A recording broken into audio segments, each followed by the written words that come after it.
If you haven't stopped to look at something cool and been shot in the head and sent to the gulag yet, then this list is for you. Welcome to WatchMojo, and today we'll be counting down our picks for the top 10 things in Call of Duty Warzone nobody notices. For this list, we'll be looking at those particular gameplay elements, Easter eggs, or secrets some of you may not have discovered yet. Whether it's useful in surviving the Warzone, a mystery yet to be uncovered, or something that takes you back down memory lane to other Call of Duties, if it's not something obvious to most, it's eligible for this list.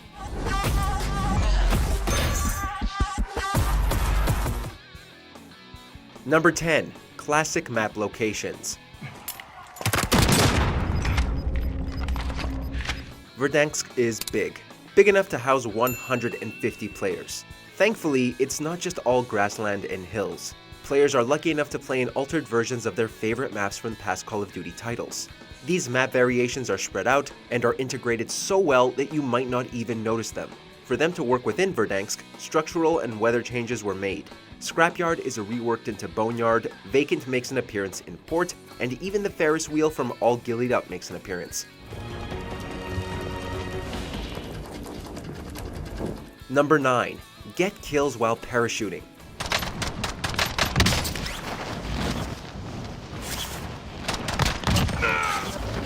We all know you can let go of your parachute while dropping to swoop down faster and land ahead of the competition, but if you're feeling lucky, you can whip out your pistol and try to get some free kills before you even land.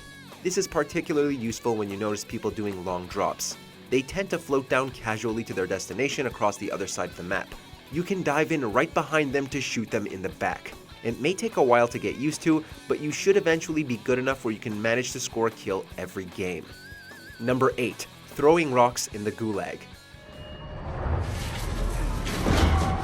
The gulag is a great way to test your 1v1 skills. It's also a chance at coming back to the Warzone if you bite the dust. That is, unless a stray rock hits you in the head and you die. If you're skilled enough, your rock throwing skills can be put to good use. If you're watching two players run laps around each other and get bored as a spectator, try your luck at throwing a rock at a planted C4 or Claymore. You'll have to time it right, as well as have your accuracy on point. If you're successful, you'll have the dead player never put equipment down in the gulag again. Number 7. Ammo refills. You can purchase the munitions box from the buy station, or you can find it in supply boxes, but what you may not have realized is that certain buildings have free ammo refills within them. Take the police station, for example. There just so happens to be a nice pile of bullets for you to stock up on. This is helpful if you've dropped in from the gulag or have just been brought back, and it allows you to drop on a loadout and have a source to fully load up your ammo if you haven't got the fully loaded perk. Number 6. Cash multipliers for contracts.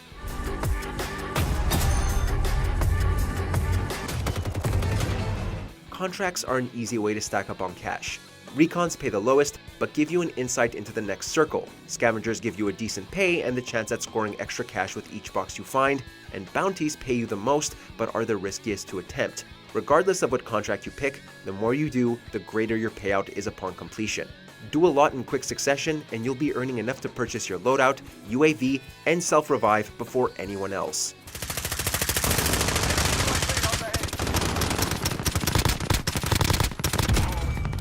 Number 5. Telephones. It's not often you'll get a chance to pick up a phone and start dialing when you're in the middle of a battle, but if you're in the right locations, there are phones that you'll be able to interact with, although you can't get through to just anyone. We aren't sure what they do yet, but we think they may be part of a bigger mystery. Maybe all phones have to be interacted with once, or maybe all the phone lines are just dead because the country is in ruin and people are dying all over the place. Who knows? Number 4. Look in third person while parachuting.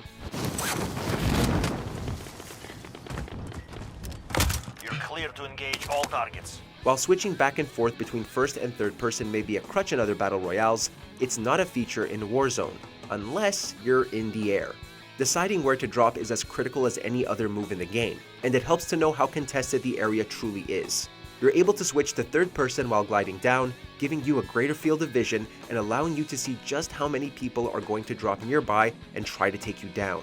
Just make sure you remember to look where you're going so you don't end up in the water or out of bounds. Number 3. Executions. If you think it's satisfying to get the drop on an enemy and riddling them with bullets, why not take it to the next step and perform a cinematic third-person view execution? While it won't be often in Warzone that you'll get to sneak up on someone, you'll still be able to perform an execution by holding in the melee button. There are many different variations, and you can even enlist the help of a canine friend to rip someone's throat out. Hey, we never said these were going to be PG. Number 2. Self-revive progress carries over. Self-revive is a must purchase, after a loadout that is. It's amazing to have when you're being downed at long ranges, and it gives you a chance to crawl to cover and pick yourself back up again.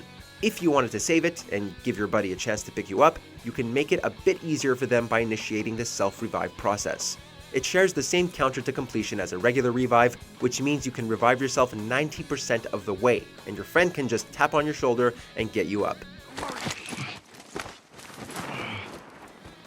Before we continue, be sure to subscribe to our channel and ring the bell to get notified about our latest videos.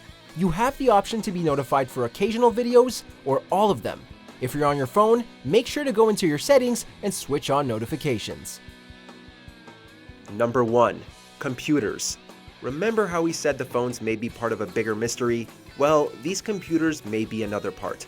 Scattered throughout Verdansk are desktops and laptops that prompt you to enter in a password, only no one knows what the passwords are. Alongside the phones and computers are 12 hidden bunkers, each with their own control panel to interact with. Yet, just like the computers, no one has managed to enter them yet. What could the mystery be? Is it possible that players can activate a nuke in Warzone? Are the story elements going to be updated to include these at a later date? Only time will tell.